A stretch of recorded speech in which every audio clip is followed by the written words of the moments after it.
Hello, everyone, and welcome to the marketing journey at PBS from insight to impact.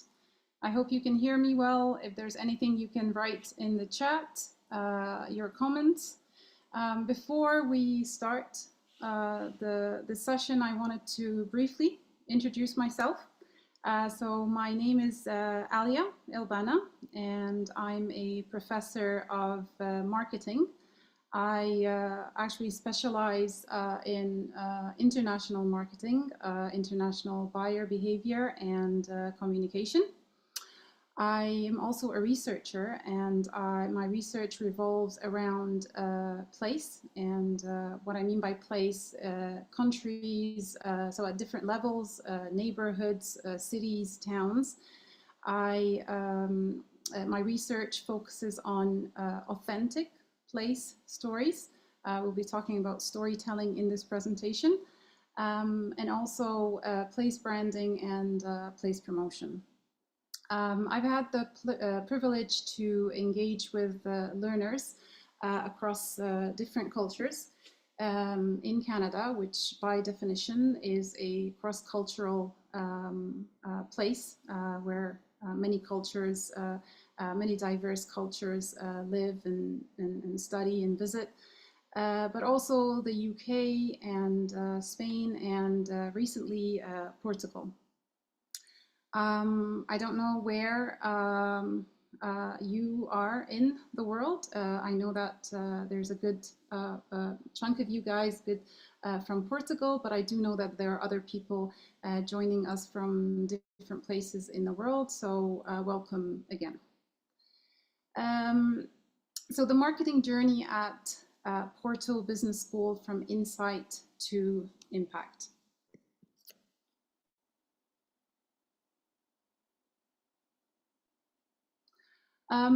As a marketeer, it's really important, and really personally, it's really important to understand the value that I bring to you, and for you to understand what is the value proposition for this marketing course. And there are three pillars for this value proposition that I wanted to share with you, and you will find these three pillars. They are the foundation of the marketing course, of the learnings that I will be sharing with you. And it's really important for you to understand these three, and you will see the three in the presentation, like applied in the presentation.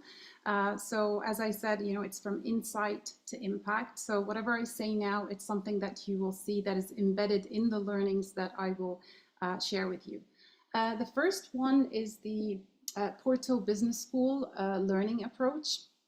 And I have to say that I've recently joined the Porto Business School team, and it's something that really encouraged me and something that motivated me to be part of this team, this culture, this embracing change, embracing this dynamic culture, embracing relevance, agility. It's really something that we believe in at Porto Business School. There's a culture of openness. There's a culture of, there's a desire, like a strong desire to innovate, to excel, and to apply. This is something that resonates with me. It resonates with the second pillar. It resonates with my teaching pedagogy, which again is a very strong pillar in this value proposition that I am proposing to you this afternoon. So my teaching pedagogy is built on four, again, pillars or mini pillars. The first one is the structured learning. I believe in structured learning. And when I say structured learning, I'm not talking about linear, rigid learning. I'm not talking about, we understand that business is not, if we want to go from A to C, we don't have to pass by B. So I do understand that, we can learn about C, completely drop B, go back to learn about A. So that is fine. Just one thing about the chat, the comments, your comments. So I will be going through the comments as often as I can. I don't want to interrupt the flow of the presentation, but I will be going through the comments. Maybe some of the questions I'll try to answer midway or toward the end of the presentation. It's also good to know that at the end of the presentation, I will share my contact information. So basically my email. You can also find me on LinkedIn, so that if there's something that I missed or there's a question pending that I did not answer, please feel free to email me or to get in touch. So, so going back to the second pillar, to the teaching pedagogy. Sorry, I'm just trying to.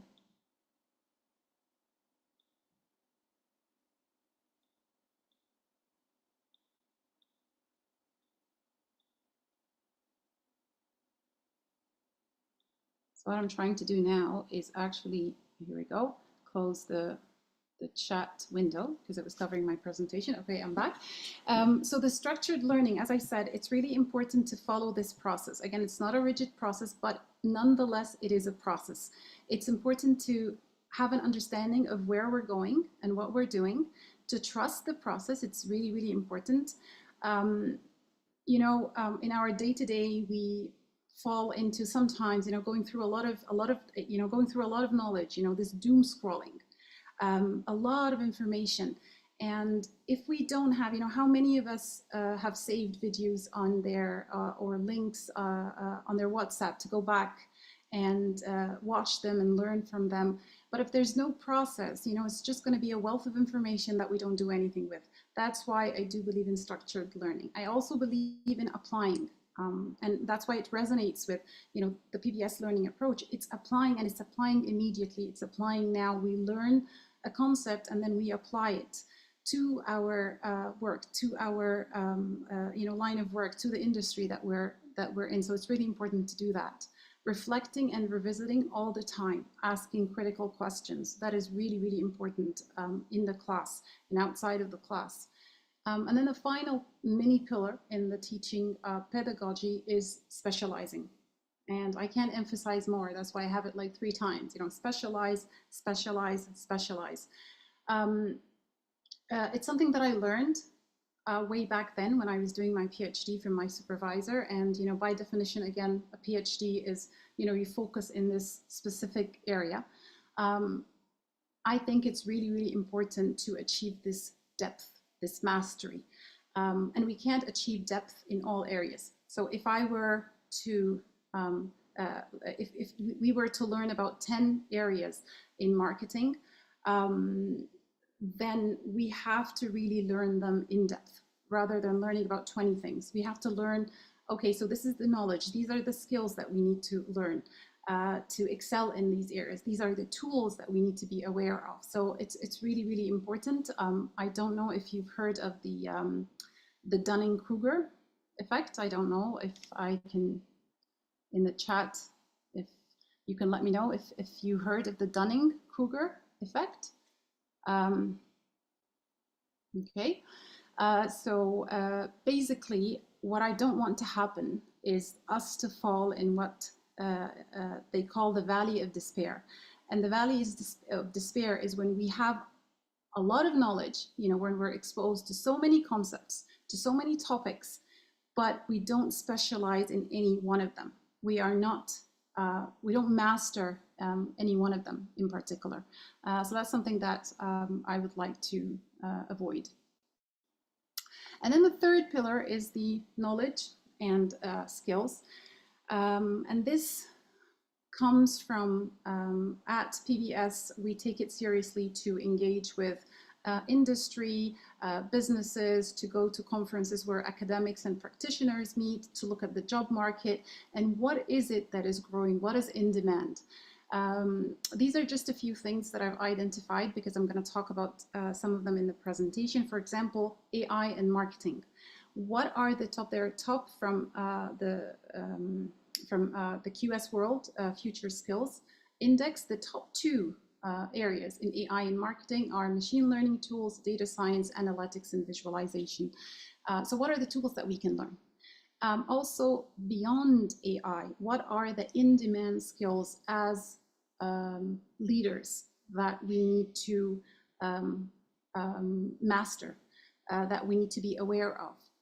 Emotional intelligence, communication all the time, being curious, being motivated, knowing our strength and weaknesses, so self-awareness, how to have an innovative and a critical mindset. So these are also skills that are embedded in the marketing curriculum. Okay, since I'm not getting any comments in the chat, I just wanted to make sure that I'm not rushing into the presentation, and I don't know if I should wait a bit more, or should we just keep going? I guess I'm just gonna, we still don't have comments. So I guess, I think the best way is to keep going. Is that okay? So let's keep going. Okay, so this is the value proposition here. This is the foundation. If you're clear on that, then this is great. And let's go on the journey. Let me take you on a few errands, as I say, on this journey.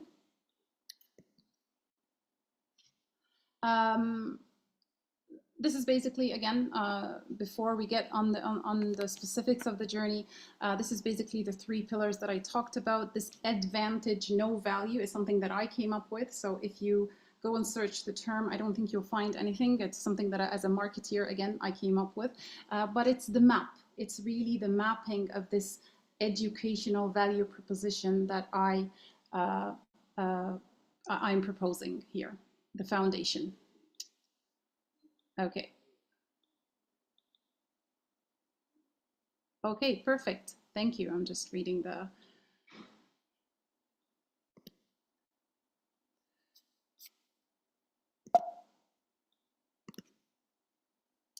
So talking about marketing, there are 2 levels, right? In marketing, there is the strategic level and there is the operational level. And we don't want to lose sight of any of them. Right, so they tell you, don't lose, sight of the forest for the trees, or the saying goes similar to that. But if we look at the trees, if we look at the forest, if we look at the long term, this is really, really important. But we also need to look at the details. Yes, we should start at the strategic level, but also when we're at the operational level, when we're taking this strategy into action, we have to go back and review the strategy, review our, our vision, our direction. So this is something that we are going to do. I'm going to show you some, again, examples, some of the learning that we will cover in the marketing course, but I wanted to start off saying these are the 2 levels that we will be focusing on. So one of the things that are really, really important, and it's both knowledge and skills to be learned, is strategic thinking. And in marketing, and I believe other business domains, it's really, really important, right? Do you agree with me that strategic thinking, part of it is knowledge, but also part of it is a skill that can be learned? So do you agree that strategic thinking is a skill to be learned? So in the chat, if you can say yes, you do agree. If you don't agree, then if I happen to see you in another session, then my role is going to be to convince you that actually strategic thinking is a skill to be learned. And there are ways, there are tools to help us think more strategically. So that's something that we do in this class. So yes, no? Is strategic thinking a skill to be learned? Do you believe so? Or are some people just more strategic and others are more detail oriented? So that's a question for you guys. So anyways, one of the things we do in this class is to take a step back, to zoom out, to look at strategic thinking. The knowledge part, the marketing part, when it comes to strategic thinking, first of all, it's a mindset. Okay, so before we learn anything, I think mindset should precede both knowledge and skills, because we have to have this mindset that we are thinking, big, that we are thinking critical, that we are looking at the big picture, that we are looking ahead of us.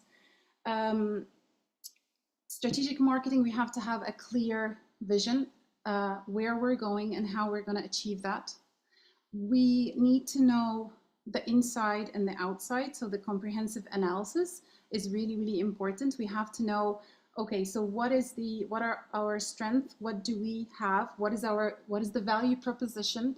And how does that interact, or how does the external environment interact with us? We will be looking at frameworks, some of them that we have looked at forever, and that's okay. So if I say SWOT, some people will be like, SWOT, like, you know, that's an undergraduate. No, it's not. You know, if something is useful, we will still be looking at it because it would give us awareness of our internal and external. We'll be looking at other frameworks. It's really, really important to understand the customer needs. So this is something that we will be looking at in detail. So the customer journey, the customer needs, looking at segmentation, targeting, and positioning. So this is the strategic level. We will be learning some tools. So I don't have examples of the machine learning tools, but I have identified a few. To understand customer needs, and specifically in customer segmentation, and also in lead, in identifying important leads, key leads. So that's something that we will be doing. Okay, I'm just going to look at the chat. Okay. Hi, Obasa from Nigeria. I have Carvalho. He says that, or Jan says that strategic thinking cannot be learned. Okay, it's part of someone's personality, just like leadership. I think that it's true in a sense that, yes, leadership can be part of somebody's personality. There are people who are inherently strategic or leaders, but I also believe that it could be learned. And there are so many different ways and tools, and it's like presentation skills. People who are inherently introverted, it's very difficult for them to publicly speak, but they can do that. And there are ways of pushing themselves to do that. So yeah, just quickly commenting on the chat. Okay, how to train and develop strategic thinking. So there are some ways of doing that in class that I have also identified here. These are just some examples of things that we do in class in order to train this strategic thinking. The first one is really analyzing. If we talk about marketing and marketing information and marketing reports, analyzing reports. One concrete example that I try to do every year is looking at the consumer trends and analyzing the trends. Perfect, thank you. Sorry, I'm just looking again. Okay, I'm so interested in the chat, but as I said, I'm going to try to keep some of the comments toward the end so that I don't interrupt the flow of the presentation for other people. So I'm going to... so analyzing report, consumer trends. I do this every year. There's this report that comes, the Euromonitor report, and they publish global trends. They publish AI trends. And it's so interesting because, you know, we break down these trends as we work on them as individuals or in teams, and understand the relevance of the trends to, you know, our current jobs, or to the industry, or to the future, if they are going to continue growing, or what did they replace. So it's really, really interesting because, you know, you think of the behavior of consumers in a very strategic way. So that's one of the things that we do. We also, one of the things that I have been working on recently is psychometric games. I don't know if you are aware of any of this, but it's logical reasoning, verbal reasoning, and abstract reasoning. And it's a great practice for the brain. So it really helps you think strategically. And in order to, it's like a challenge. And in order to go about the challenge, you need two things. You need representation. And representation means that you need to know all the information that is available to you. And sometimes it's not like clear cut. It's not like you know, imprinted. You have to really investigate and look into the different kind of riddles to find out this information. So it's not always straightforward. And asymmetries. You need to, not only that, you need to think out of the box. So sometimes it's not, even if you have all the information, there is something missing because you need to tweak something, you need to think differently, you need to consider the meanings that are presented to you. So it's really, really interesting and engaging, and it really helps in developing strategic thinking. And then the last one is creating and presenting strategic marketing plans. And I have developed several scenarios to be able to do that. And I have an example of a scenario just to give you an example of what we do in order to create a marketing plan, a strategic marketing plan, and really, really important to present the plan, because this is what we try to do. At PBS, to create this safe environment, to learn from each other. It's so important to, I don't want to be reading your reports, I want to be discussing them. Others in the classroom setting or in the seminar, they want to bounce ideas off you. They want to learn from your experiences and you learn from their experiences. That's really, really important to do that. So it's not only creating the plan, but it's also presenting it. So if we just go and take a look at one of the plans that I have here, I'm not sure if it's like too small.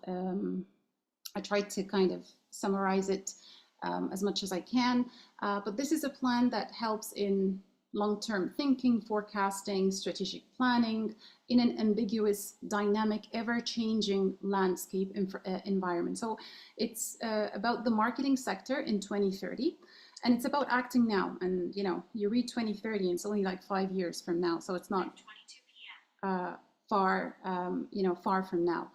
And it's about privacy regulations. So everything that has to do with tracking, everything that has to do with data, collecting data from customers.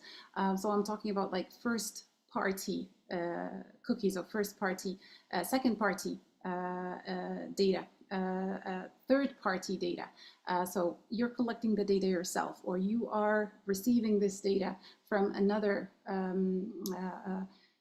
from a business that, for example, a retailer who is selling your brands, and you are receiving customer data from the retailer, or from a third party, which is the third party insights.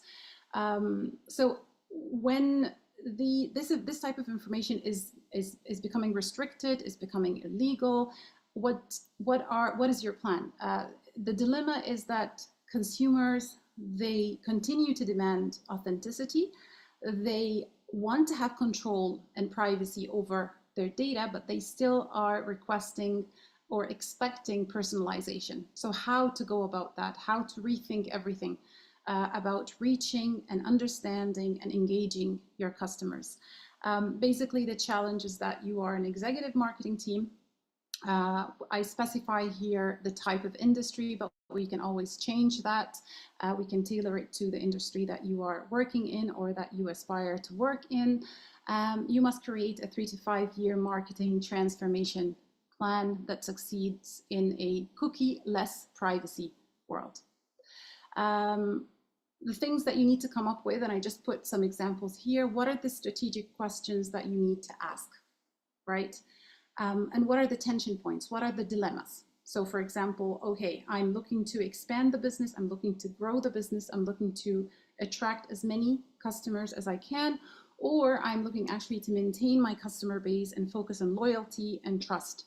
I am looking to, you know, the immediate return on investment, or I am building a long-term relationship with the customers. What are you trying to do? So this is something that we discuss in class, that we work on, that we present, and it becomes a really, really, really interesting and rich discussion. Okay, one more time, looking at the chat, since we end up. Okay, so Nuno here believes that going back to strategic thinking is something that we can learn and develop. Perfect. And strategy is an invitation to think back, current, and beyond. I really like that. Yes, strategy is not just thinking of the future, it's thinking of the past performance, it's thinking about what we're doing right now and how we can improve and how can we get to, you know, what we want to get to by looking at these three. I agree with you. Perfect. Okay, the report. Sorry, Ines is asking about the report.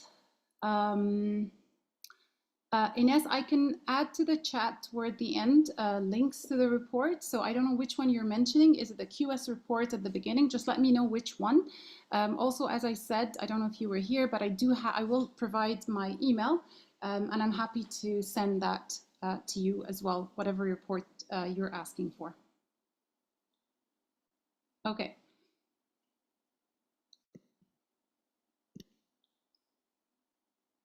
Okay, I passed.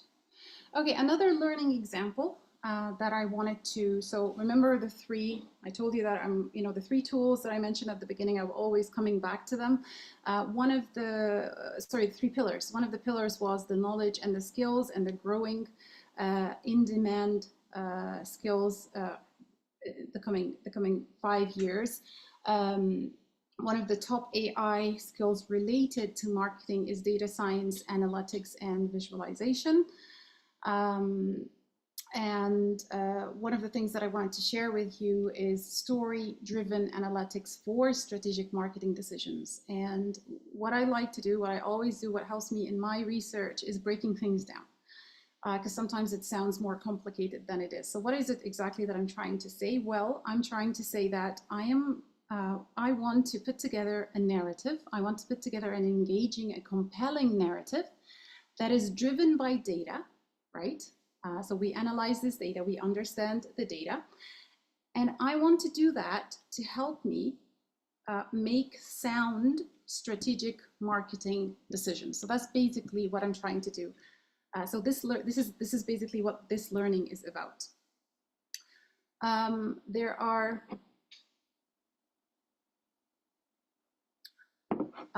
3 goals for this learning, or 3 modules that would help us achieve the goals.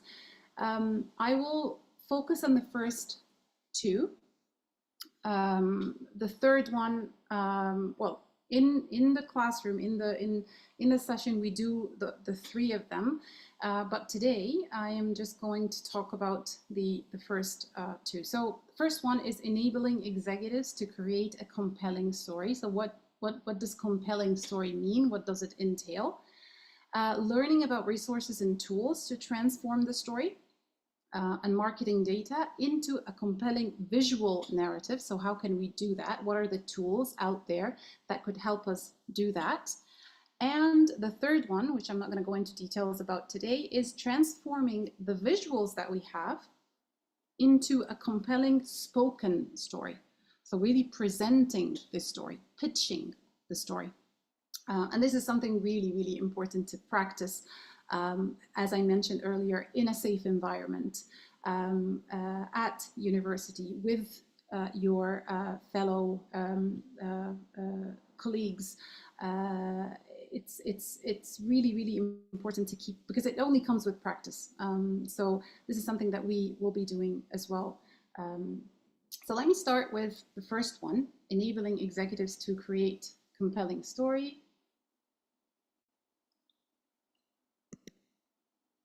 Okay. So to enable executives to create a compelling story, you need to understand what is a compelling story. What is the difference between a story, a data story, and a dashboard, right? We all know what, we've all come across sales dashboards, customer loyalty, like all different, social media dashboards. So what is the difference between a dashboard and a data story? I don't know if maybe I'll ask this question and see how many of you can spot the differences between the dashboard and the data story, and just answer in the chat. So what are the differences that you can see between the first graph and the second one, the dashboard and the data story? And again, I'm trying to explain this to get to the point where we understand what is a compelling story, what is a data story. So what are some of the differences that you see?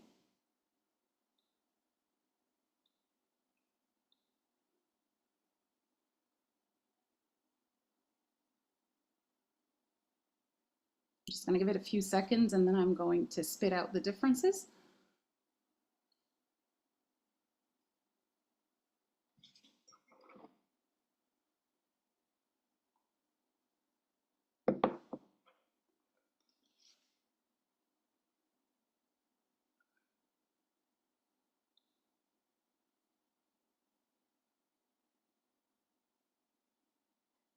Okay, so you're waiting for me to tell you the differences, and I'll do that because I know the differences, and I hope that they are obvious. Okay, we have an answer here. I think there's a bit of a lag. Okay, Luis, a lot of cluttering in the dashboard. Yes, so there's a lot of cluttering, which I guess comes from, I don't know what do you think the cluttering comes from? But yeah, I agree. Nuno, dashboard static, data story revealing. I like that. So you feel the data story is more alive. Good highlights on the data story, correct? So there are highlights. So if we try to compare both, Jan, in the data story, there's an agenda behind it. You're trying to convey a message and convince your audience. In the 100%. If I have a story to tell, there is a there's a specific message also. There's a focus, right? There isn't just a display of information or a display of data. I agree with that. Perfect. Thanks, everyone. So just going back to my screen.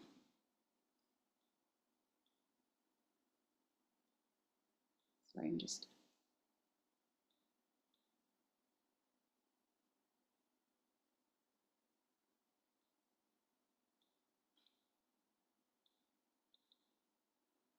Okay.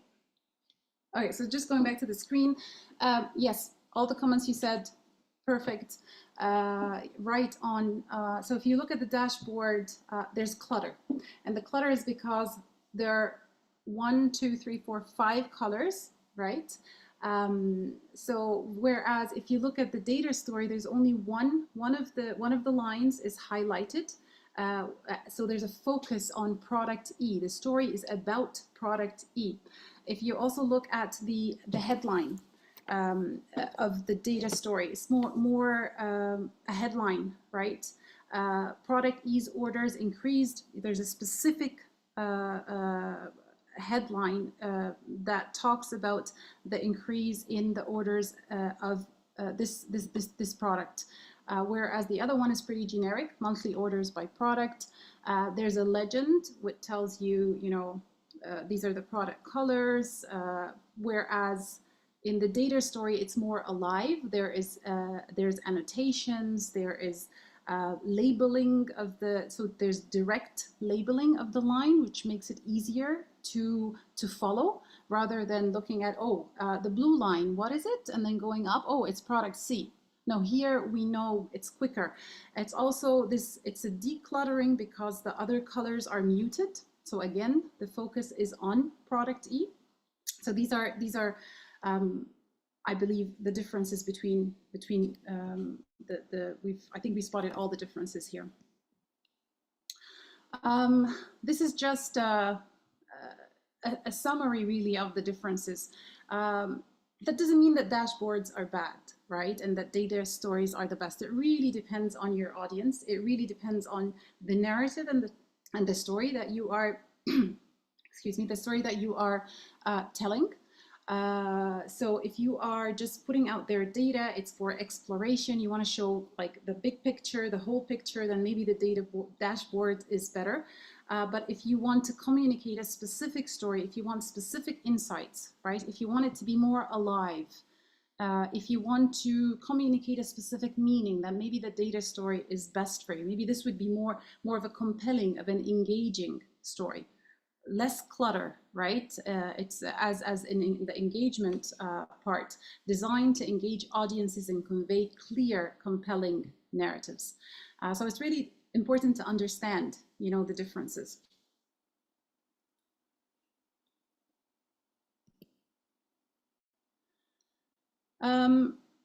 The second learning in the same module, remember we had 3 modules.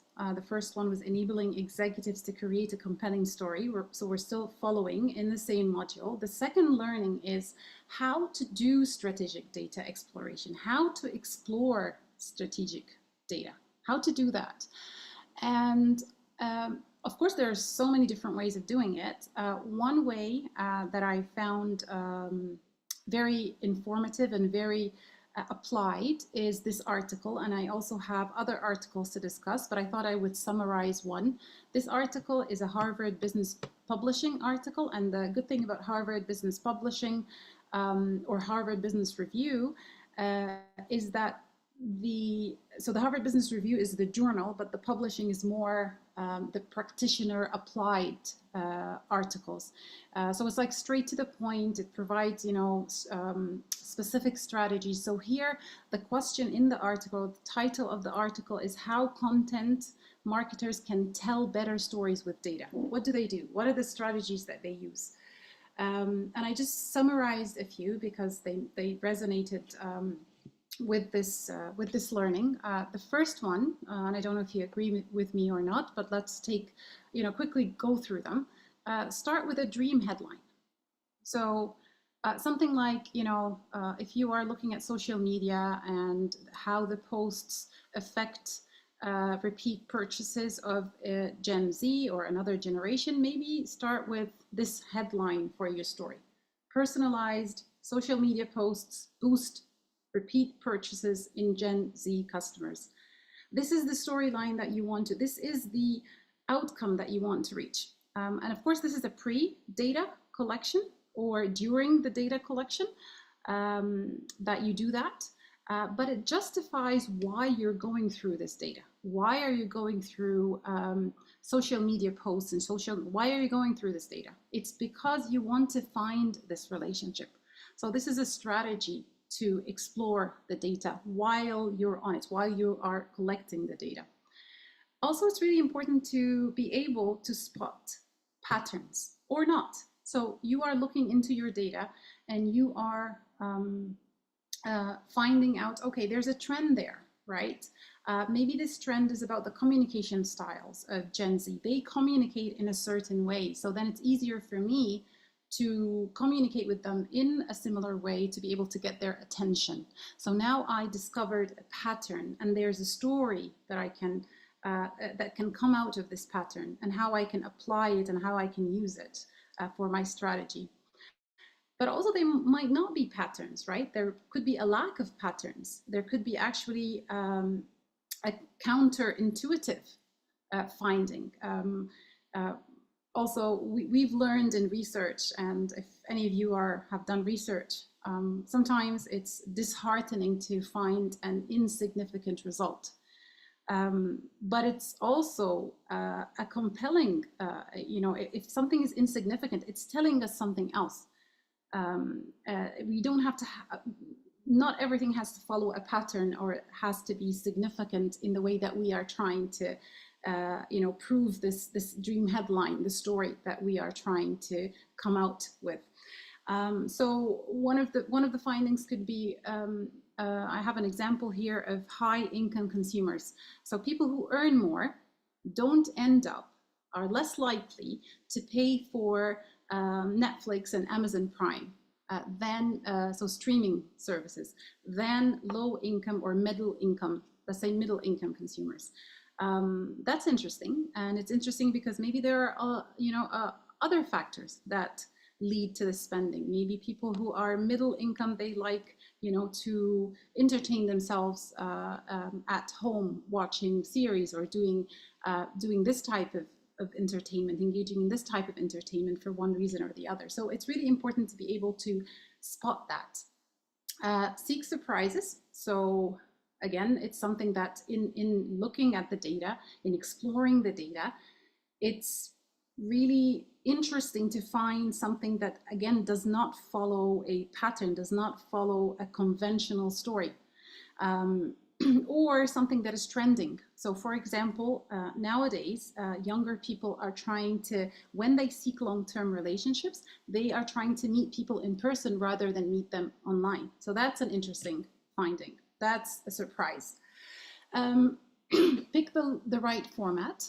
That takes us back to learning one in the same module. So when we looked at the dashboard versus the data story, so what is it? Is a dashboard the right format?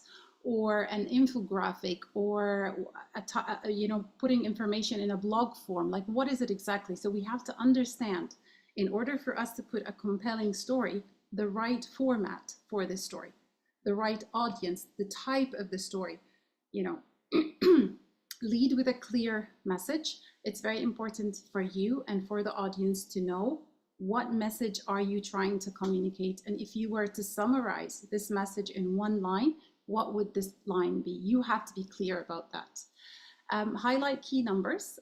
Numbers are always a piece of information that can spread easily, that can make a story spread easily, especially when we talk about social media. So if you were to talk about women in leadership positions, then maybe mention a stat about women CEOs or women in corporate leadership positions. So 70% of women in this area are, or in this age group, are in corporate leadership positions.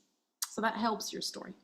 And then the final strategy, or the final tip for marketeers to tell better stories with data, is use personal examples. This is really, really important.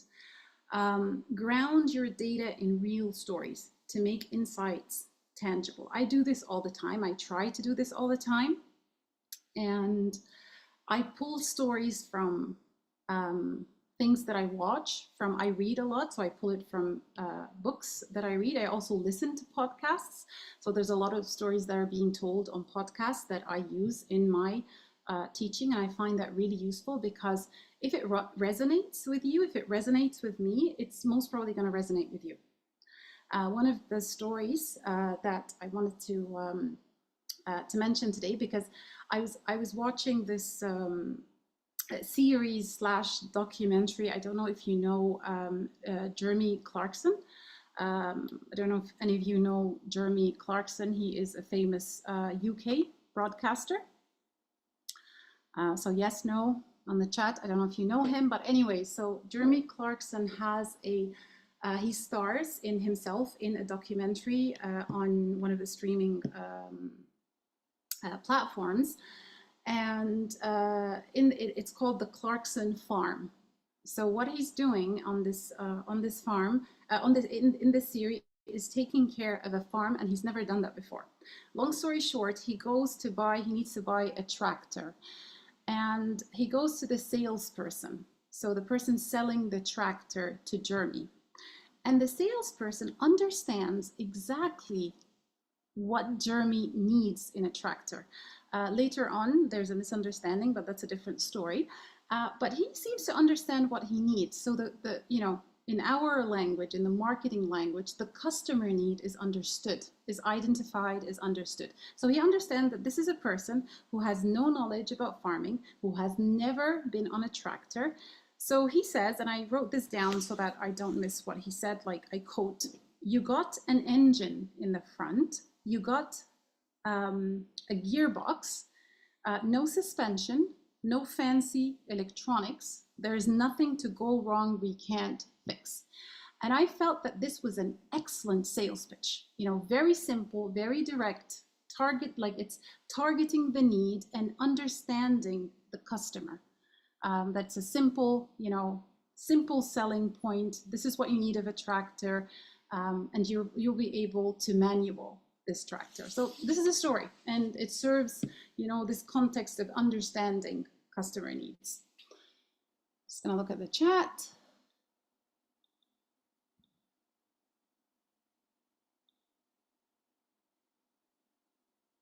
Okay, I'm lagging behind when it comes to the chat, and hold on. Now I'm curious about the yes, no in the chat. I am going to go just one step back to, nope.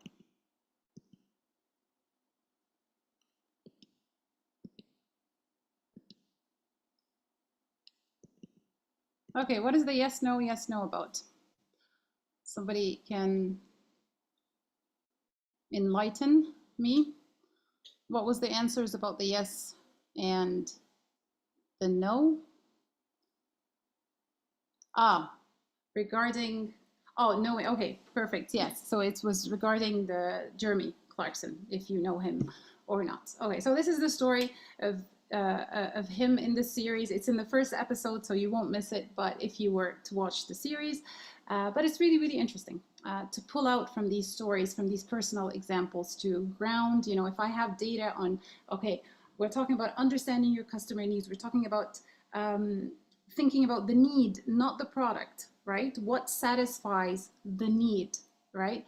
And mentioning a story like that, I think it grounds the understanding and it makes it more relatable and resonates, okay? So that's that.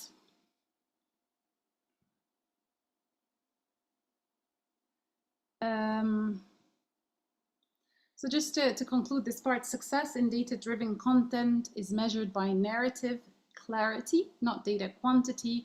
When done well, it's the story, not the numbers, that would shine through, that would resonate.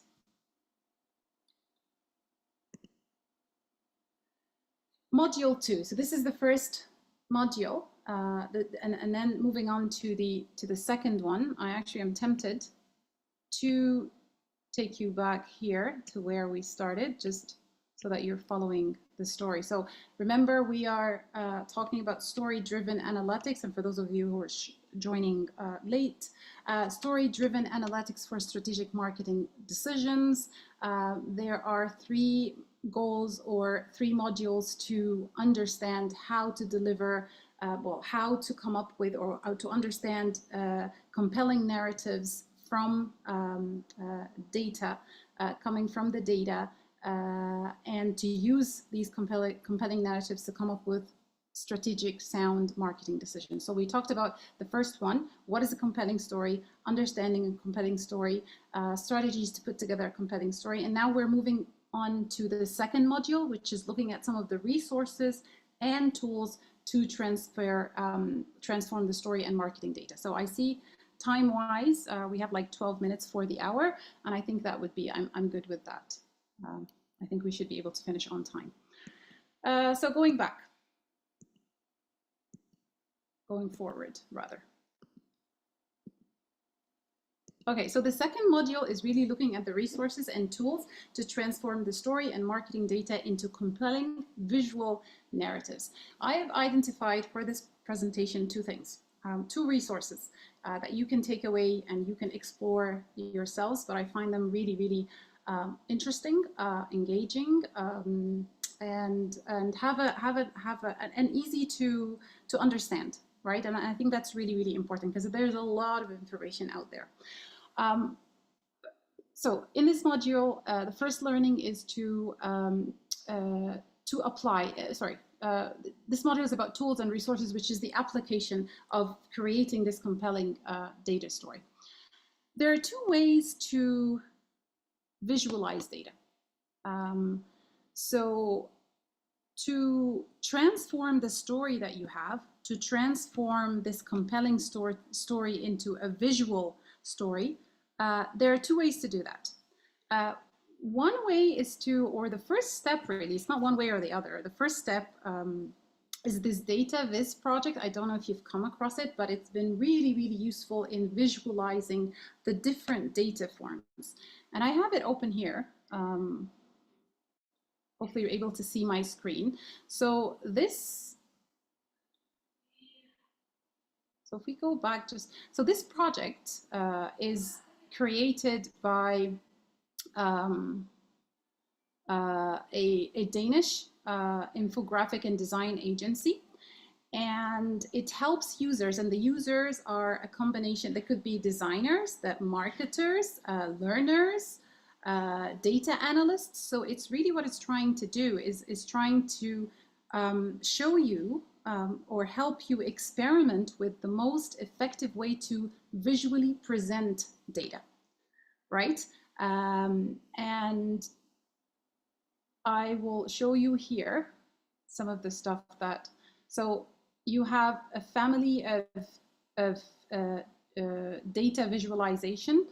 So we have charts, different charts, and then if you click on one of the charts, it explains to you what it is, shows you some examples of these charts. So there's a lot of resources on there. And it's for free. Like you don't have to, you just go to the website and start exploring. You can go to other types of, so a plot, for example, you have all different, so if you want to do a scatter plot or 3D scatter plot or God knows what, a trend line. So these are all the different types. There are the different shapes. There's a wealth of information. So, I mean, God bless them. They just have put this out there for us to discover, to visualize data, to see, you know, what kind of visualization really fits with the data that we have. The one thing about this, yeah, so if you, I wanted to summarize what it does, what it doesn't, because this is really, really important. You understand different types of charts and visuals. It shows you when and why. So there's, when I click, there's a description of each one of them, when to use it and why to use it, and provides examples of using it. What it doesn't do, it's not interactive. So as much as, you know, they're very generous with showing all this type of charts and plots and all this visualization, it doesn't allow you to upload your data. It doesn't generate charts for you. So that would be really nice, okay? And it doesn't have interactive, so you have, what you have there is what you have there. You have a wealth of information though. So I was thinking, okay, but sometimes I'm struggling to, I'm just gonna look at the chat, just in case so I don't miss the comment. Yeah, good question, Ines. So no, actually this platform works, it's just a display and it's information. So there's a visualization gallery, it categorizes the different visuals, it compares them, it explains them, it gives you examples of how and where to use them, but you cannot upload any of your data. So it's basically a project rather than anything, it's a resource.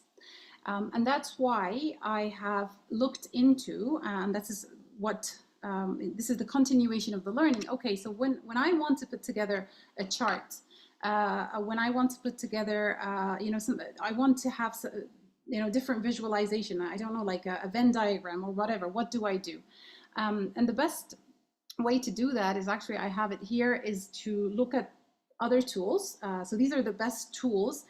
And they're best for, so here, Google Sheets, for example, is best for putting together a simple bar, line, pie, scatter, and combo charts, right? For me, I have used, so what I try to do is that, okay, I identify the tools and we get to use the tools in class setting or online to be able to upload our data or, you know, ask for a specific display of the data, providing the information and the tools generating these charts for us. So I've used myself Google Sheets and I've used Canva. I like Canva a lot. So if you've seen in the presentation, the 3 circles where I have the advantage, no value, the 3 pillars that I talked about at the beginning, this was through Canva. I find it pretty straightforward and easy to use, but I mean, some of you might be more specialized or would like to discover the other ones. And this is something that I think it's important to look at in, you know, in detail when we talk about specialize. We need to be able to use these tools and to use them in the best, most efficient way. I don't know if any of you, just curious if any of you have used some of these tools. I've used myself, as I said, Google Sheets and Canva. I haven't used the other ones. Nonetheless, they are recommended, and I think most of them are free to use, to, of course, to a certain extent. So I'm not sure if any of you have used them. Okay, just moving on so that we don't run out of time. Still in the same module, still applying, still looking at visualizing data, but this time we are learning an AI tool. And the AI tool that so after searching, you know, what is the AI tool that is, has an easy user interface, that is easy to work with. And I found, I don't know if you are aware of the Tableau storytelling with data, but it's not a free, it has a 14-day. So if you click here, it has a 14-day free trial, this Tableau desktop, so you can download a free trial, but it's not a free application. And what it does, it's actually enables, so this is the AI tool that enables you, Ines was asking, to upload your data and to come up with a story-driven approach to the data, to the analytics. What to do. And I think that that's really important, because sometimes, okay, there is this tool, what do we need to do? The first step for you to use this Tableau AI tool is to have a data set. And there are 3 ways to go about it. The first one is use the sample. There's a sample available on Tableau. So in order to understand how it works, you can use the sample and in the 14 days navigate and understand how it works.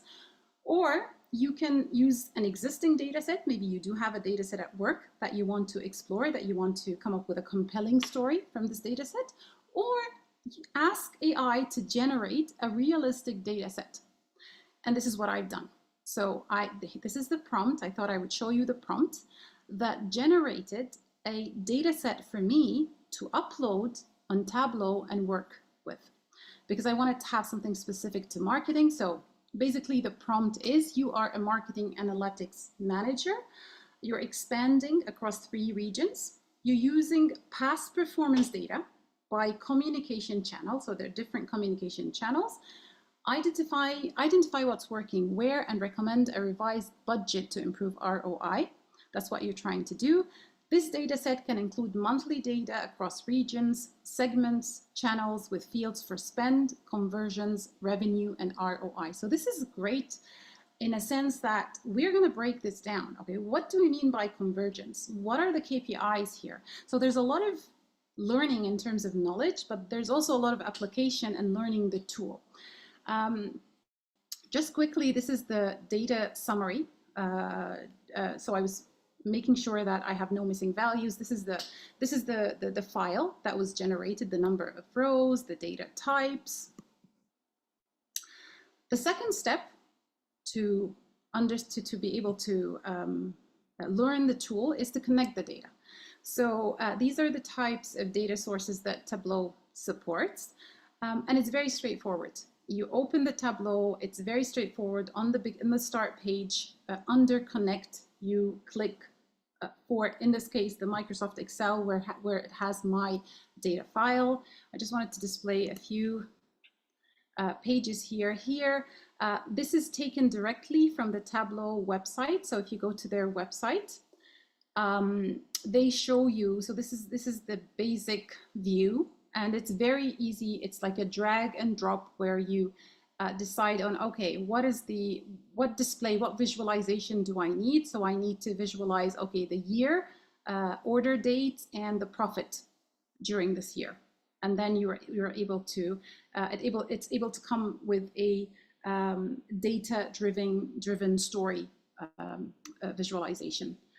And just to end here, also on the website, they have something, because I wanted to, because I have the free trial, but I also wanted to see some examples that are done through this tool. And here there are great examples, if we look at this quickly together, of different dashboards and different data stories.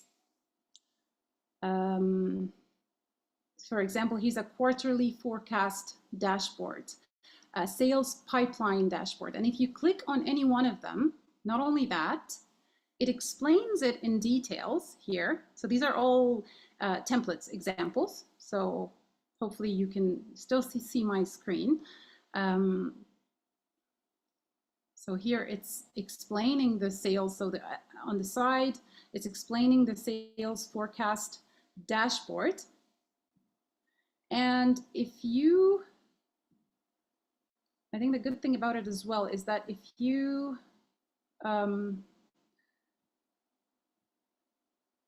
here's the details. I think somewhere, I'm gonna have to look at that again, there's also, there are 7 templates, but within the one template, there are like other, like different examples of each and every part of it and explaining each and every part of it. So I find that like really interesting because I can see the outcome of what I would like the tool to deliver. So I think that's really interesting. And then, yeah, so I think that's the last part. So this is one of the tools that I have identified as, an interesting tool to learn and to work with in class. As I said, it's flexible in terms of the data set that you upload to this platform. So yeah, this is the end of the presentation. So thanks for listening. Thanks for spending an hour of your afternoon, end of July, with us. I hope that you join us at Porto Business School. I hope I see you soon. And as I said, this is my email. So if you have any questions about the presentation or about the programs or some feedback, I would love to hear actually feedback from you about the session, what to improve, what went well. So yeah, I think that would be a great thing to receive from you since I wasn't able to, hear, like, it was through the chat, but I would like to hear from more of you out there. So that's it for me. Thank you and have a great rest of